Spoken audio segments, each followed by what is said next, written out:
Mga kaibigan, alam mo na ba kung paano gawin ang pag-apply ng Woodsting? Antabayanan, tapusin ang video ito. At ngayon, intro muna tayo.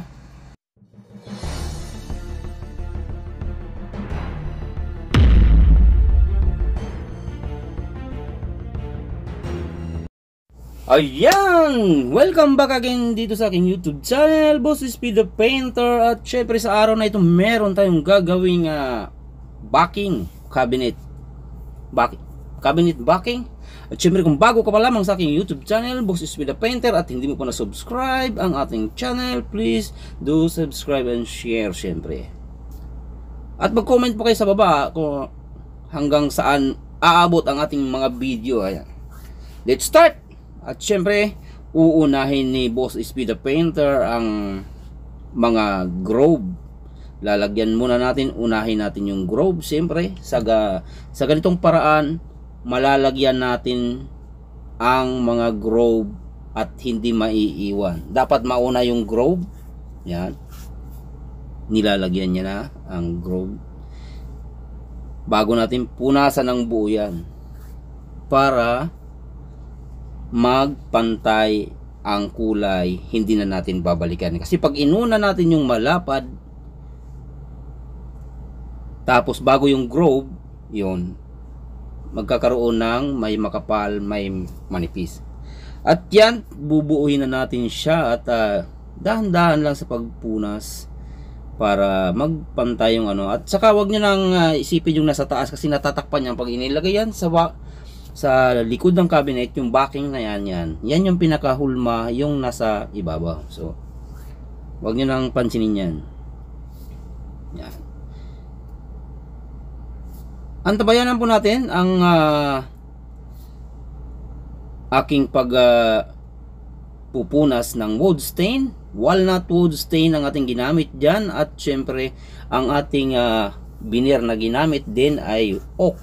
So gagawin natin walnut finish ang oak veneer. Ayan. Antabayanan at dito lang muna. At syempre huwag nyong kaligtaang i-subscribe at i-share ang ating video. At syempre mag-comment na rin kayo kung hanggang saan tayo umabot ang ating video na to. Hindi man tayo gaanong sikat, pero pilit pa rin natin ginagawa ang ating gawain para makapag-share tayo sa ating mga kababayan na mga pintor na hindi pa sila gaano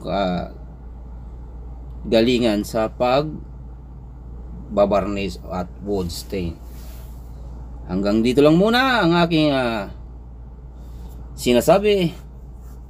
At syempre antabayanan ninyo hanggang sa matapos ang video para mayroon tayong aral na makukuha. Maraming salamat mga boss. God bless us all at I love you all. At ayan na nga, malapit nang matapos ang ating paglalagay ng wood stain. At syempre nasa kalahati na tayo. Maglalagay na naman tayo sa grove ulit. Unahin syempre natin ang grove para hindi tayo magmantsa ang ating mga iniistinan na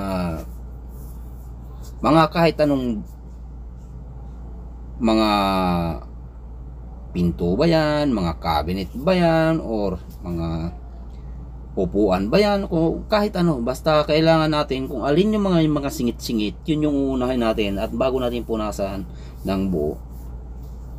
At syempre wag lang kayong magsawang tulad kong nag-share ng mga aking nalalaman, kahit hindi naman ako gaanong kagalingan. Hindi ako nagsasawa kahit kunti lang nanonood sa akin. Hindi ako nagsasawang maggumawa ng video kasi kung iisipin mo yung mga taong na hindi tayo marunong o hindi tayo mga basic lang yung mga ginagawa. Natural, basic lang naman talaga yung ginagawa natin. Kasi kung hindi yan basic yung ginagawa natin, hindi yan matutunan ng ibang tao. Kaya nga tayo gumagawa ng video para sa mga taong hindi pa alam kung paano gumawa ng ganitong mga gawain. Sa ating namang magagaling, alam nyo na yan syempre. Huwag na kayong manood. Alam nyo na yan eh. Pero ako, kahit ako, nanonood pa rin ako ng mga video ng iba kasi alam mo kung bakit? Baka sa ganitong kaalaman ko, baka meron pa akong hindi alam eh. Siyempre, hindi pa rin ako tumitigil sa pagkakapanood ng mga nagbabarnis. Siyempre, mayroon tayong mga magagaling dyan. Mas magaling pa sa atin. Siyempre, yung mga technique nila, pwede nating alamin yun.